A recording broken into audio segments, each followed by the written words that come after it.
Good morning! Gisa-gisa ng pechay. Itlog lang ang sahog. Oyster sauce.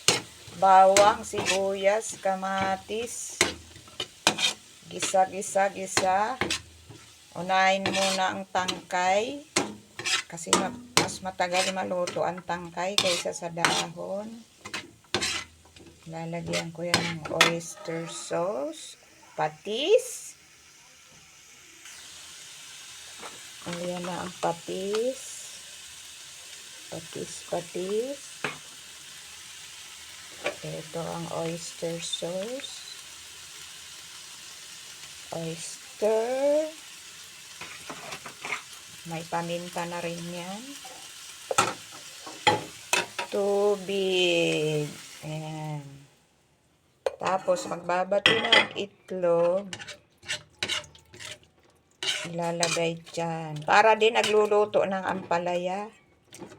Ayan, tipid na ulam ito. Sa mga konti lang ang budget. 20 pesos na pechay. 10 pisong kamatis. Isang sibuyas. Ilang pirasong bawang. Yan. Kung wala kayong oyster, toyo.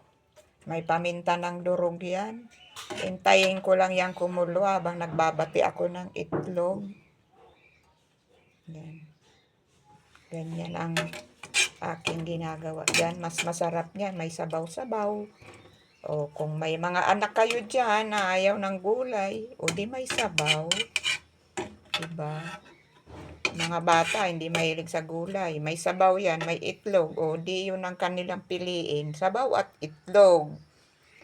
Ako'y magbabati pa ng itlog. Ayan ang itlog. Isang itlog. Pwede na yan isang itlog. May paminta yan, may asin.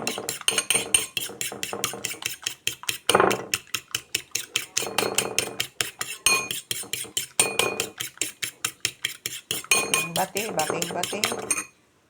Ayan, kumukulo na. Ganda-ganda na ng kulay ng sabaw. Aroy, mainit yung tangkay ng hawakan ng ano.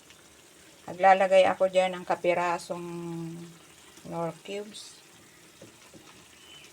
Kung ayaw yung Knorr cubes, pwede rin namang hindi. Asukal, kaunting asukal ang ilalagay nyo dyan. Kapalit ng betchin. Yun ang aking mga natutunan. Mga asukal, pwede na. Yan. Dadagdagan ko pa yan ng sabaw. Ayun, napasok na nga ako sa pinang ko nitong pampunas ng kamay. Yan. Halo.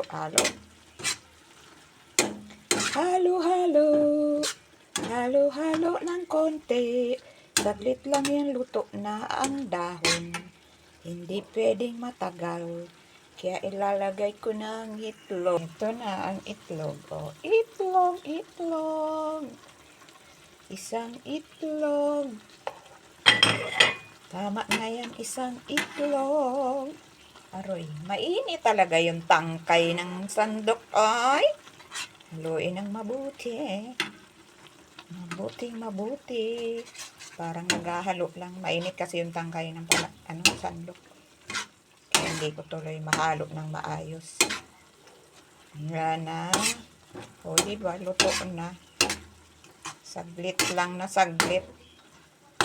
Masustansya pa.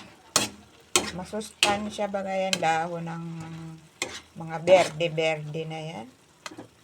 Yan. At saka mayroon pang labanos mustasa. Dadagdagan ko yung sabaw. Ayan. Pero luto na yan siya. Pwede nang kumain. Luto na siya.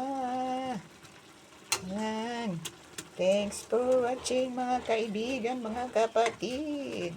Sakto na ang lasa niya kasi may asin, may patis. O, diba? Okay, thank you for watching mga kaibigan.